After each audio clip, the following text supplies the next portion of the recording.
안녕하세요. 덕강환학원의 박상준 원장입니다. 자, 지난 10월 27일에 저희가 3차 오프라인 설명회를 했는데요. 그때 좀 이렇게 설명한 내용들을 이번 10번 입시 설명회 동영상으로 올려드리려고 했는데, 녹화가 안 됐어요. 그래서 이거를 좀 잘라서 하는데, 안 그래도 좀 너무 길어요. 길어가지고, 요거를 이제 3부로 좀 나눌 거 생각하고 있습니다. 그래서 그때 했던 것 중에서 이제 첫 번째 주제가 2024년 대입 결과 분석을 통해서 현재 예비 고1에서 예비 고3 학부모와 친구들이 알았으면 하는 주요 정보들을 좀 정리를 해드렸거든요. 그걸 이번에 알려드리도록 할게요. 그리고 다음번 입시 설명회 때는 2028년 10월 10일 날 발표한, 그러니까 이번 10월 10일 날 발표한 2028년 교육과정 개편안하고 그 다음에 교과학점제를 짬뽕한 복합적으로 좀 분석을 해서 현 중1, 2 학생과 학부모들이 알아야 될 정보들을 좀 간단하게 정리를 해드리겠습니다. 그리고 세 번째 주제는 윈터스쿨, 저희 학원 윈터스쿨 소개가 아니라 어, 학종이요. 학종 준비를 위한 기본적인 사항들. 우리가 두 번째 입시 설명회 때 했거든요. 10분 입시 설명회에서 했는데, 요걸 좀 더 구체화시켜서 여러분들이랑 좀 상의하도록 해서, 보통 이 마지막에 이제 그 학종과 관련된 얘기는 중학생부터 지금 이제 예비 고3까지 다 필요한 얘기이기 때문에, 사실은 입시 설명회 5부 정도부터 시작해서 한 15부까지 10회에 걸쳐서 잘게 잘라가지고 여러분들한테 설명드리는 그런 시간을 갖도록 하겠습니다. 자, 그래서 첫 번째 오늘은 어, 2027년 대입까지 쓸모가 있는 예비 고1에서 예비 고3까지 쓸 수 있는 나름대로의 정보를 지금 여기 나와 있는 대로 지금 여기 보시죠. 자, 보이신 대로 이 표를 갖고 설명을 해드리는데 1차로. 자, 이거는 지난번에 1차 입시 설명회 때 보여드렸던 자료예요. 그러니까 지금 여기에 밑에 나와 있는 대학들을 보이시죠? 이거 기억나셔야 됩니다. 얘네들이 서울에 있는 주요 16개 대학에 포함되는 대학이고요. 예, 다른 데랑 맞춰서 달리 정시 비율이 39.9%다라고 이렇게 말씀을 드렸습니다. 이번에는 이제 그것과 달리 지금 전체적으로요. 자, 대학에서의 모집 인원을 보면 이번에 고3 애들이 보는 거 있잖아요. 그러니까 작년에 고3 애들이 봤던 거. 그러니까 이번 지금 대학교 1학년 애들이 봤을 때가 인원이 이만큼. 올해 고3 애들이 보는 게 이만큼. 지금 이제 예비 고3 친구들이 내년에 볼 때 모집 인원이 이만큼 점점 줄죠. 근데 여기 함정이 있어요. 그건 나중에 좀 알려드릴게요. 알았죠? 예. 자, 그 다음에는, 학종이나 아니면은 이제 그러니까 수시죠. 수시에서 교과 학종 논술이 있는데, 내신 성적대별로, 나오고는 이제 지원자의 기본적인 패턴들을 좀 알려드리기 위해서 이 표를 만들어 드렸어요. 지금 여기는 지금 1점부터 1.75까지, 그러니까 1점대 전반기 학생들의 지원 상황을 보여주는데, 일단 먼저 짚고 넘어야 될 것은 여기 보시면 서울대 지역균, 우리가 지균 하는 게 있잖아요. 이게 보이시죠? 근데 이 서울대 지균하고요. 그 다음 일반 사립학교에서 나타나는 지균 있어요. 한양대 지균 있어요? 이거 달라요. 그러니까는 서울대 지균은 학종입니다. 그런데 일반 사립학교 지균은 교과입니다. 그렇게 보셔야 됩니다. 그래서 직균이라고 해서 다 똑같은 직균이 아니다. 이것만 주의해 주시기 바라고요. 지금 여기를 보시게 되면은 여기 나와 있는 학생들을 보면은 지금 대개 서울대 같은 경우에는 다 직균을 쓰는 학교들이 많죠. 근데 이제 서울대 직균은 사실 지방 학생들을 대상으로 해요. 그러다 보니까 아무래도 지방 학생들이 서울대 직균에 목숨을 거는 경우가 많고 특히나 이제 1점대 초중반 친구들 같은 경우 그렇습니다. 근데 여기 보시게 되면은 압도적으로 그 1점이나 1.25가 서울대 직윤이라든가 아니면 그 고려대 학교장이거든요. 고려대 연세대 이제 추천형 전형을 쓰는 줄 알았는데 오히려 1.01 그 1점대 초반인 친구보다 1점대 후반인 친구들이 일단은 보시게 되면은 교과 전형에 더 많이 몰빵을 하는 경향이 있거든요. 이제 그 이유는 왜 그러냐면 1점대 이 초반인 경우에 1.0에서 1.25인 경우는 사실은 뭐냐면 서울이나 그러니까 지방도 도시 같은 경우는 이런 현상을 이런 점수는 잘 안 나와요. 보통 읍단위, 뭐 이런 지방 고등학교 같은 경우에는 그냥 한 번 1등은 영원한 1등입니다. 걔네들은 이제 뭐냐면 전광훈 1등인 거죠. 그러다 보니까 당연히 1.0도 가능해지거든요. 그러니까 제가 아는 경북 영주시에 있는 고등학교 같은 경우에는 그런 친구들이 매년 나왔습니다. 그런데 이제 이게 점점점 도시로 넘어지면서 상위권 학생들이 어떻게 하냐면 어떤 친구는 국어가 1, 뭐 예를 들어서 국어, 수학 뭐가 1, 뭐 이런 식으로 또 얘는 또 뭐야 영어, 뭐 사회 뭐가 1, 뭐 이런 식으로 해서 이렇게 돌려막기를 돌려먹어요. 그러다 보니까는 완벽한 1등급이 안 나타나는 거죠. 더군다나 1학년 1학기 때와 1학년 2학기, 2학년 1학기 때 나름대로 전체적인 등급이 또 나름대로 자리바꿈을 합니다. 이러다 보니까는 절대 강자가 존재하지 않고 그룹 단가가 존재하게 되는 거죠. 이게 얘네들이 등급을 나눠 먹다 보니까 보통 그 도시 지역에서 가장 많은 비중을 차지하는 애들이 1.2 정도에서 1.7 사이의 애들이 가장 많은 비중을 차지하게 돼 있어요. 얘네들이 지금 주로 얘기하는 게 연고대의 교과 전형. 이게 학교장 추천형이 교과 전형이니까 이렇게 보시면 될 것 같습니다. 거기를 가장 큰 틀로 봐요. 큰 틀로 보는데 문제는 뭐냐면 지금 보시게 되면은 여기 보면 앞부분에 1지망 학교장이 나오고 2지망에 연세대가 나오고 고려대가 나오는데 얘네 둘 사이에 차이가 있습니다. 최저의 유무의 차이가 있고요. 아무래도 연대가 더 붙는 게 좀 수월하다고 볼 수 있어요. 그러니까 이런 부분들에 대한 차이가 있어요. 근데 이거보다 더 중요한 게 있어요. 다음 거 한번 볼까요? 여기 보시게 되면 안 넘어가네요.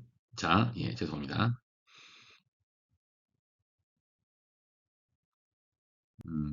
자, 여기 보시게 되면 이제 그 다음 단계예요. 그 다음 단계 보면 앞부분에 비해서 학종 비중이 앞부분에 아예 압도적으로 올라가죠. 1지망 1순위를 보게 되면. 이렇게 해서 여기서는 지금 보통 1.75가 아니라 사실 2점대 애들이요. 2점대 전반기 애들이 학종 비중이 굉장히 높다는 사실을 볼 수가 있어요. 제일 높아요. 그거는 이제 그 다음 단계에 있는 가장 노멀한 친구들인 건데, 자, 이거 2점대 후반에서 2점대 후반 애들이 얘기해요. 학종 비중이 높죠. 물론 앞부분과 학종 비중 별 차이가 안 나는 것 같아요. 물론 대학 레벨이 좀 다르니까. 그죠? 근데 앞 단계에서의 학종을 썼던 애들은 주로 뭐냐면 이제 중앙대, 외대, 뭐 성균관대, 서강대 이 정도까지 이제 레벨을 걸어요.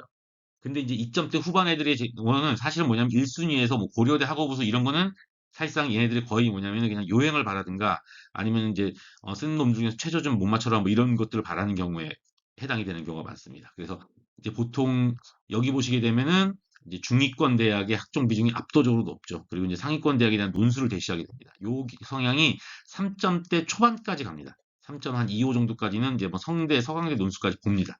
그리고 이제 3점대 중반 이후부터는 모든 논술을 다 보는 거다.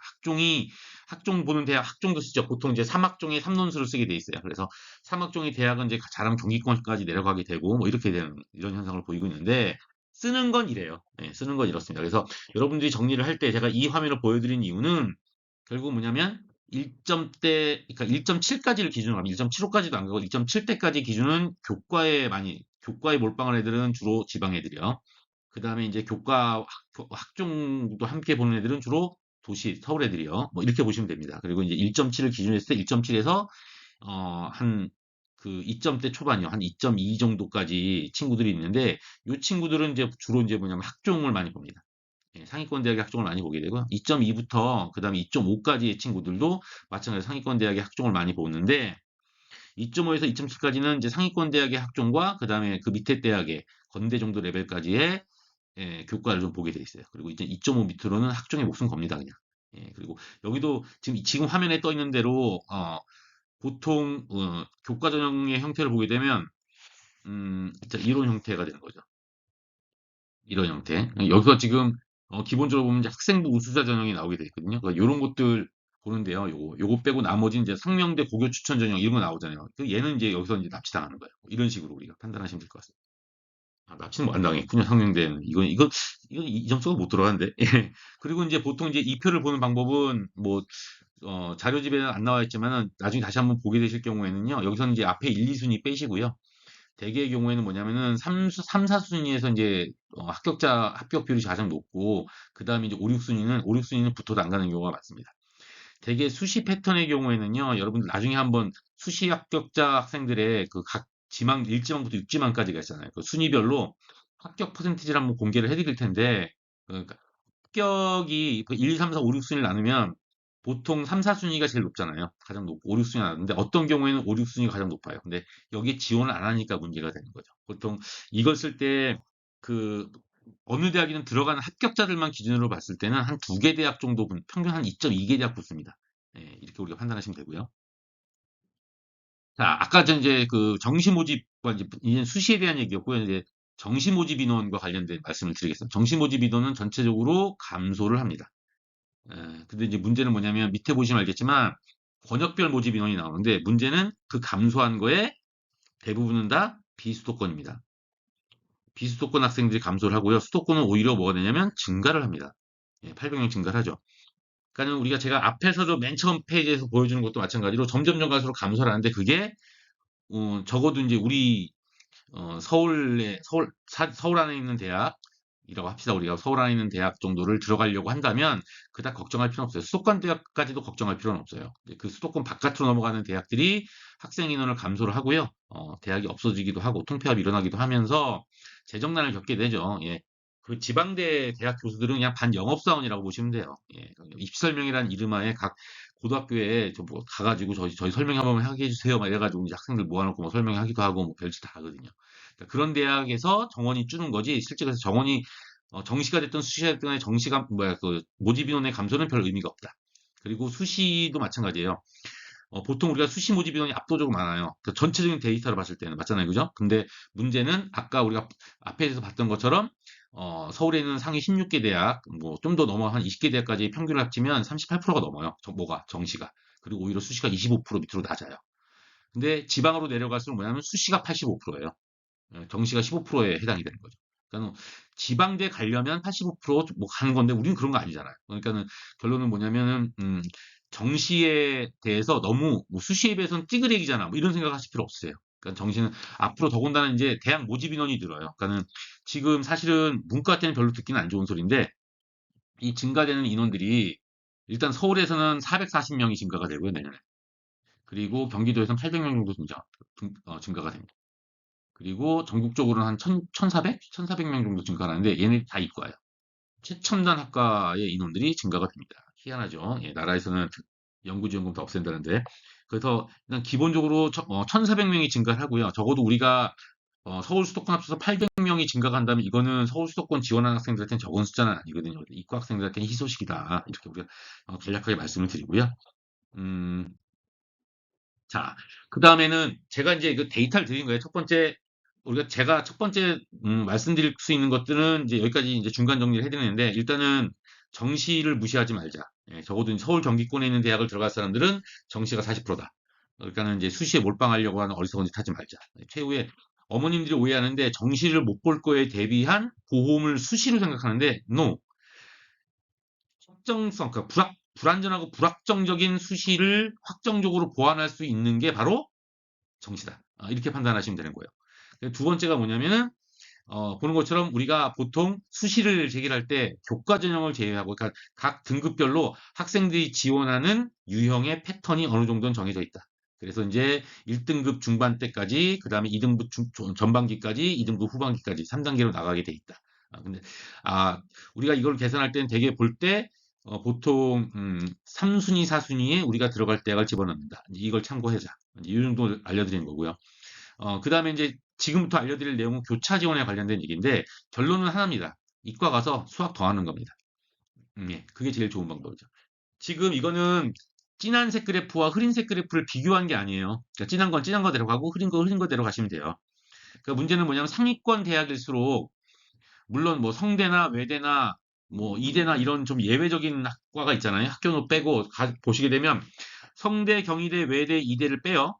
그리고 이제 보시게 되면은 나머지 것들 있죠. 이렇게 나와요. 한 7개 대학. 그러니까 3개 빼고 10개 대학 중에서 3개 빼고 7개 대학. 그러니까 70% 대학이 지금 보시게 되면은 그 평균 잡아서 한 70% 이상의 그 교차 지원율을 보이고 있는 거예요. 그죠? 예, 이렇게 판단하시면 되고 교차 지원율을 보이고 있는 대학 중에 지금 뭐냐면은 20%죠. 그러니까 서강대하고 서울대는 80%가 지금 합격률을 보이고 있는 거예요.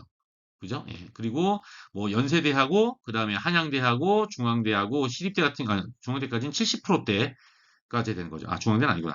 그 중앙대하고 시립대 그다음에 고려대는 60%대 뭐 이런 식으로 가는 거죠. 반 정도 이상은 붙는다는 얘기입니다. 여기까지 주의하셔야 되죠. 작년 정시에서는 서강대가 아주 그냥 악명 높았죠. 아니 도대체 자연계들이랑 사회학부랑 뭔 상관이라고 사회학부에 그렇게 애들이 몰려? 다 붙었어요, 거의. 예, 이런 일이 벌였고 한국외대하고 중앙대 경영 있잖아요. 중앙대 경영 원래 문과목 봤을 때는 뭐 거의 100바퀴를 돌아요. 예. 다군이었거든. 다군 최상위 포식자이기 때문에 그냥 공부 좀 한다는 애들은 다 이제 마지막 다군에다가 뽑거든요. 그러니까 어차피 서울대에 들어갈 애들도 그냥 다군에는 그냥 여기 중앙대 경영을 써요. 그런데 문제는 뭐냐면 중앙대 경영에 몇 바퀴 안 돌았다는 게 문제입니다. 거기에 다 누가 들어간 자연계들이 들어갔다는 얘기죠. 요걸 보시면 되겠고, 그 다음에 이제, 중위권, 서울에는 중위권 대학의 분포입니다. 마지막 걸 제외하고는요, 대개 보시게 되면 오히려 중위권 대학이죠. 그러니까 중상위권 대학의 전체적인 지원 강도를 보시게 되면은 그러니까 평균 잡아서 20%대라고 보시면 돼요. 그렇죠? 예, 그리고 합격률도 뭐 이거 맨 오른쪽에 있는 예외를 제외하고는 성신여대나 건국대 정도는 50%를 차지하고 지원자 50%를 차지하고 나머지는 이렇게 되는 거죠. 이게 뭐냐면 뭐 여기 있는 중상위권 대학이 뭐 들어가기 뭐 교차지원 들어가기 어려운 뭐 입시 정시 조건이야. 여긴 수학 가중치가 낮대. 뭐 이런 게 아니에요. 결론은 뭐냐면 교차 지원을 하는 애들이 상위권 애들이 한다는 얘기입니다. 그죠? 예, 그러니까 상위권은 상위권인데 완전 높은 대학을 못 들어간 애들 있잖아요. 그러니까 결국 서강대에 들어간 애들은 결론 뭐냐면 이 성적 가지고는 내가 이과로 들어갔을 경우에는 중앙대, 뭐 경희대, 뭐 이 정도 들어갈 건데 이거 문과로 돌리면은 이거 내가 수학 가중치가 있으니까는 수학에서 뭐야 백분위가 높으니까는 쓸 수 있을 것 같아. 뭐 이런 식으로 생각을 하는 거죠. 그래서 상위권에서 교차 지원에 대한 고민이 좀 많다. 이렇게 판단하십니다. 솔직히 말하면 이게 왜 이런 일이 벌어져서 이과 애들이 유리해지냐면, 음, 첫째는 일단은 그 수학이에요, 수학. 수학이, 미적이 확통에 비해서 똑같은 점수를 받았을 경우에, 그러니까 상위권, 밑에 애들은 별 차이 안 나거든요, 오히려. 근데 위에 1, 2등급 애들이요. 얘네들이 보통 100분위 차이가 5점에서 8점 사이의 차이가 납니다. 그러니까 그게 애들 지원할 때는 크거든요. 어, 그래서 저는 그냥 어머니한테 얘기해요. 저도 문과고, 저도 제 새끼들을 다 문과로 해가지고 대학을 보냈지만, 그냥 지금 입시 제도에서는 이과를 보내는 게. 그래서 애가 수학을 못하고 어려워해도 미적을 건드리는 게. 그게 나은 방법이다. 이제 이런 조언을 드리는데, 아이가 보통 뭐, 우리 아이는 내신 4등급이에요. 어떻게 그렇게 알고, 1학년 저는 뭐 4.5등급이에요. 5.5등급이에요. 5등급 밑이라면, 근데 수학을 엄청 싫어해. 그러면 문과를 보내세요. 그런데 뭐 전체 평균이 한 3등급 정도, 3등급 때는 나와요. 후반이라도. 이렇게 4등급 초반까지 이렇게 나와요. 수학을 뭐 그닥 못하진 않아요. 다른 평균에 비해서 위에 있어요. 무조건 이과 보내는 겁니다. 예, 그래서 무조건 미적 듣게 하는 게 가장 좋은 방법입니다. 그 말씀을 드리고 싶었어요. 그 다음에는 이제 본격적인 걸 제가 말씀드릴게요. 학종에 대한 말씀을 드릴게요. 원래 교과까지 다 말씀을 드려야 되는데, 요거는 가천대의 가천의 약학 전형이에요. 한의대, 약대, 의대. 이렇게 세 가지만 적게 돼 있는데, 여기 보시게 되면 어머님들 보세요. 의대는 보통 1점 때문에 들어갈 것 같죠? 여기 보시면 의대가 몇 점으로 들어가요? 2.21점으로 들어가요. 이게 커트라인이 아니에요. 70% 컷이에요. 여기다가 보통 몇 점을 더 적어놓냐면, 제가 잠깐만 계산할게요. 예, 0.7점 정도를 더해주면 돼요. 그러면 2.9점 정도, 많이 받으면 3.0짜리도 여기 들어갈 수 있어요. 이게 의대의 매력은 어머님들이 이미 아시다시피 여기는 과고 애들이 안 들어갑니다. 그러니까 일반고 애들만 들어갑니다. 지원합니다. 그러다 보니까 당연히 어떤 일이 벌어지냐면, 아이들이 열심히 하면 들어갈 수 있다는 또 하나의 또 이렇게 로망이 될 수 있는 거예요. 예. 근데 이 점수는 가천대는 좀 특이한 거죠. 아마 가천대를 지원하면서 의대 지원 애들은 보통 의대만 지원하잖아요. 의대는 이제 보통 뭐냐면은 한의대, 치대 뭐 이 정도를 갖다가 수의대까지 이렇게 다 섞어서 지원을 하게 돼 있는데 지금 보통 뭐냐면 가천대 같은 경우에는 보통 그 뭐야 그 저 수시에서 5순위나 6순위로 지원하게 돼 있죠. 예, 그러다 보니까는 이제 앞에 1, 2, 3, 4순위에서 붙은 애들이 쭉 빠져나가다 보니까 이런 일이 벌어져요. 예, 보통 경쟁률이 40대 1이면 실질 경쟁률은 4대 1밖에 안 되는 거예요. 예. 근데 문제는 이제 이런 등급이 나오게 된 또 하나의 이유가 뭐가 있다? 최저가 있다. 이게 문제. 최저가 다른 데보다 셉니다. 일단 기본적인 조건 자체가 가천대는 최저가 세다 보니까 이제 이런 일들이 벌어지게 돼 있어요. 그래서 요 부분이 있고요. 얘는 제가 알기로는 세 과목 세계 영역 1등급이 나와야 돼요. 그리고 이제 한국사 4등급 이렇게 조건이 있어요. 그 세계 영역 1등급만 만들어내면 내신이 2.5 정도 돼도 붙어요. 이게 가천대 의대예요. 가천대 약대도 결국 뭐냐 세 과목 이상 1등급 맞으면 결국 뭐냐면 내신이 3.0이 돼도 붙어요. 그걸 보시면 돼요.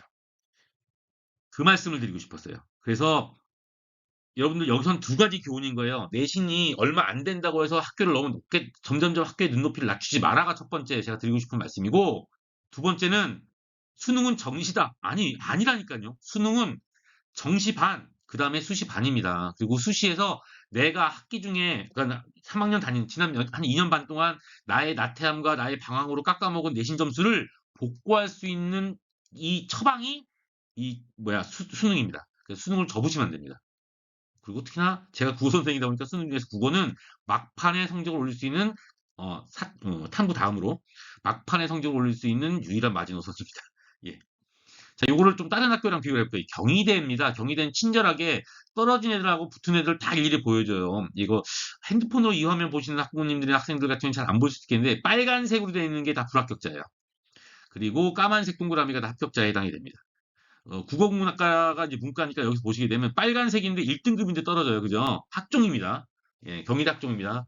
그러니까 등급만 이런 애들의 특징이 뭐냐면 자기 성적이니까 이 정도는 붙겠지라고 해 생기부가 엉망인 애들 씁니다. 생기부는 뭐 어디 이 정도 말씀 뭐 예를 들어서 음, 뭐 나는 경영학과 들어갈 수 있겠지 뭐 이렇게 되는 거죠. 그러니까 얘는 이런 애는 사실은 어떻게 되는 거냐면 이렇게 이런 데 쓴 애들 있잖아요. 이런 데 쓴 애들은 사실은 뭐랑 관계가 되는 거냐면 어 이런 애들은 사실은 그 이미 더 높은 대학의 경영학과를 썼을 가능성이 있어요. 교과로. 그래서 거기를 보는 경우가 있는데 경희대 입장에서는 얘는 생기부 봤더니 이건 얘는 경영학에 최적화인데 국문과 왜 썼어? 에이 학 뭐야 이제 그 학업 적합성 전공 적합성에서 완전히 X가 돼버리는 거죠. 이런 일이 벌어져. 자, 이제 이런 일이 벌어지게 된 거고, 이과 같은 경우에 보시게 되면은, 이제 여긴 문과밖에 없어요. 죄송해요, 어머니. 자, 문과밖에 없습니다만, 이과 같은 경우에는, 마지막에 이렇게 붙는 애들이 그냥 띄엄띄엄 붙는 애들이 있어요. 이렇게 가끔씩 이렇게. 여기 보이시죠? 이렇게 띄엄띄엄 붙는 애들은 다 과거 애들입니다. 그리고 신경 안 쓰셔도 되고요. 여기서 대개 공유에 여기 이렇게 몰려있는 거 있잖아요. 몰려있는 경우, 또 마지막 몰려있는 경우까지. 그러니까 여기 같은 경우에는 지금 한 이 정도에서 한 이 정도까지. 그러니까 지금 경희대 국문과의 학종은요, 2등급에서, 죄송합니다. 5등급까지 아니네요. 한 4.8등급 정도까지가 지금 점수대에 해당이 되는 거야. 요 점수대가 경희대 국문과를 지원할 수 있다. 어머, 4.8까지? 이렇게 판단할 수 있는 거예요.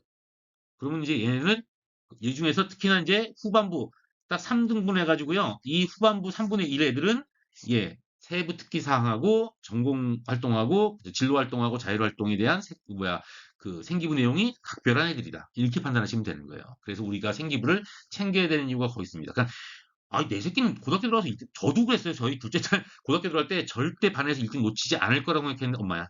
예. 전혀 상상과 다르게 가 있죠. 어머님들 이게 가서 내 아이가 받는 점수가 예를 들어서 2등급이야. 그러면 2등급이면 2등급인 상황에서 가장 더 좋은 대학을 들어가려면 결국은 뭐냐면 비교과에서 채우는 거예요. 그러니까 전 대치동에 있는 컨설턴트 업체처럼 뭐 이렇게 사기는 못 치겠어요. 예, 뭐 이게 내가 반에서 뭐 예를 들어서 6등급인데 뭐 고대 어디로 갔다 아이고 그거는 딴 얘기고 딴 나라 얘기고 그냥 내가 받은 점수, 내신 점수보다 점수대에 들어갈 수 있는 대학보다 한 두 등급 정도 높은 대학을 들어가려면 그 방법은 생기부밖에 없는 거예요. 그래서 생기부 신경 쓰라는 얘기고요. 그렇다고 돈 달라는 얘기 아니니까 생기부를 신경 쓰는 건 아이한테만 맡겨서는 안 된다. 우리 친구도 공부하느라 바쁘거든요. 예. 친구들도 만나야 되고 축구도 해야 되고. 자, 요게 이제 그 경희대 이과예요. 이과의 내용들 한번 보십시오. 이거 보시게 되면 여기 뭐가 나왔어요? 보시게 되면 쭉 흐름을 보시게 되면 아까 똑같아요. 지금 여기 보시게 되면 이렇게 동떨어져 있는 애들 있잖아요. 이런 애들. 예, 이런 애들 다 예, 과거예요. 얘들 과거. 얘들 아닙니다. 예, 과거예요. 이렇게 보시면 되고요. 예. 자, 그리고 여기도 레인지가 정해져 있죠. 문과에 비해서 이과 애들은 얘네 과거예요. 얘들은 너무 거리가 멀리 떨어져 있는 애들은 하지 말고 여기요. 요만큼이 레인지예요. 그러니까 요만큼 점수대예요. 요만큼이 점수대예요. 이렇게 판단하시면 돼요. 알았죠? 예.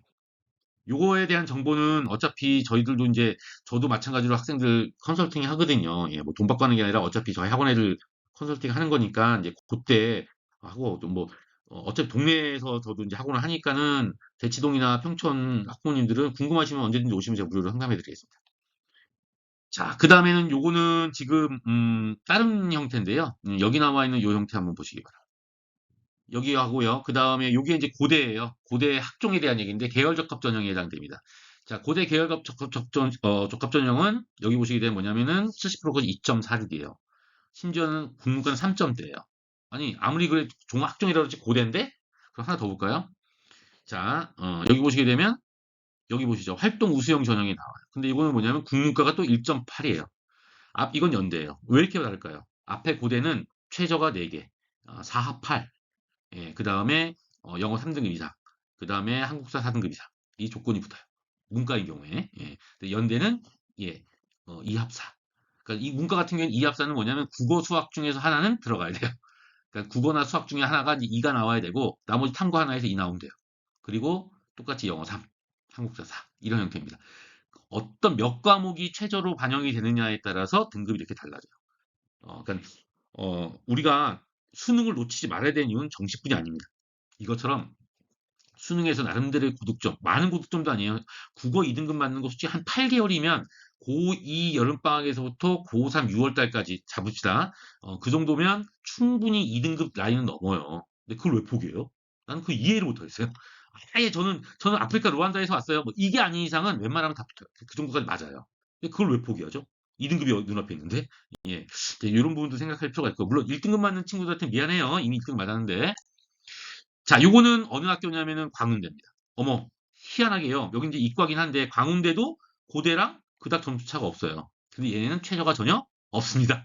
그러니까 최저가 없는 상태에서 고대랑 점수가 똑같다고 보시면 돼요. 그래서 이 액면만 보시면 안 되는 거죠. 그래서 고대는 결국은 뭐냐? 광운대 수준의 내신을 가지고 최저만 2등급선만 유지하면 어차피 4합8이면 1, 3등급 사이에요. 1, 3등급 사이. 1, 3등급 사이에만 유지해서 합8만 유지하면 들어갈 수 있구나. 이과는 그나마 더 약해요. 하나 더요. 예. 그래서 더 약하니까는 이 정도면 들어갈 수 있구나. 그럼 우리는 수능을 무시하시면 안 돼요. 최소 1학년, 전 학부모님들한테 말씀드립니다. 최소 1학년들은 내신에 몰빵해. 라고 이야기를 하거든요.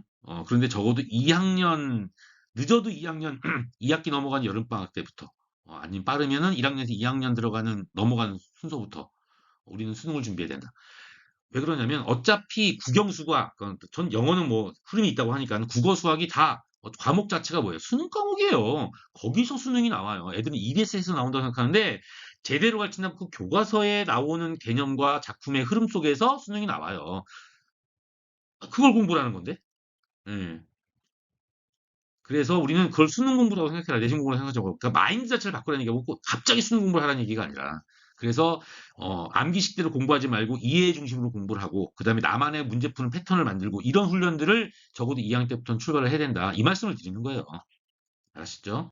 자, 일단은 여기까지가 제가 이제 그 전체적인 흐름들을 말씀드린 거예요. 하다 보니까 괜히 수능 예찬론이 됐는데 다시 한번 또 마지막으로 또 결론을 드리자면 첫째, 애들 모집 정원 줄었다고 좌절하지 마라. 수도권은 상관없다. 두 번째, 어, 별수 없습니다. 정시의 비중이, 웬만한 대학은 정시 비중이 더 올라간다. 그래서 정시에 대한 희망의 끈을 놓지 마라. 미련의 끈을 놓지 마라. 그리고 세 번째는, 자, 학종을 볼 때 우리가 최저가 있는 대학에, 최저 있는 대학의 학종에 희망을 걸어라. 그러려면 여전히 수능이다. 그래서 수능은 정시에도 쓰고, 그 다음에 수시 최저에도 쓰는데 효과가 있다. 그래서 최소한 여러분들이 다 잡는데 문제가 있다고 한다면은 적어도 국영수 중에 영어는 그닥 이제 기본 조건인데 국영수에다가 국영수만 2학년 때까지는 2학년 2학기 때까지는 잡아요. 그리고 2학년 3학년 넘어가는 윈터 기간이 있잖아요. 보통 8주 정도 넘는 기간이 있는데 그 시간 동안에 가정에서 관리를 해주시든 아니면 저희 학원처럼 윈터에다 맡기시든 해가지고 최소한 인강 정도는 두 바퀴 돌리게 해라. 제가 분명히 얘기했는데 제가 그 여기 양명고등학교 3학년 애들 몇 년 전에 애들한테 애들을 강제로 인강을 돌린 적이 있어요. 스터디 카페 안에다가. 돌린 적이 있는데 걔네들 완강한 애들은 전원 다 2등급 이상 맞았습니다. 예, 2등급이 뭐야? 그때는 이제 재수업 4탐 애들이 2등급을 맞았고요. 과탐 애들, 완강한 애들은, 하나 애들은 다 과탐은 1등급 맞았고, 4탐, 생윤, 윤사, 사문이었는데 2등급 이상 맞았습니다. 애들이 안 해요. 안 해서 그렇지, 이걸, 그러니까 시작은 해요. 했는데 끝을 못 내서 그렇지, 끝내고 한 번 더 끝내는 게 어려워요. 이게 반복이라는 게 말이 쉽지 어렵거든요. 아버님들 담배 끊는 것보다 더 어려워요. 그러니까는 예, 이것들을 댁에서 하시든가 아니면 학원에다 맡기시든가 해가지고 요 루틴을 하나 만들어 주세요. 아이한테. 3학년 되면 일단 사탐부터 달라집니다. 그 탐구가 달라지기 시작하면 애 등급이 달라지고요. 그럼 수능에 대한 자신감도 생기게 되고 그다음에 입시 전반에 대해서 자신감 있는 전술을 세우게 됩니다. 자, 끝까지 들어줘서 감사합니다. 다음 시간에 뵐게요.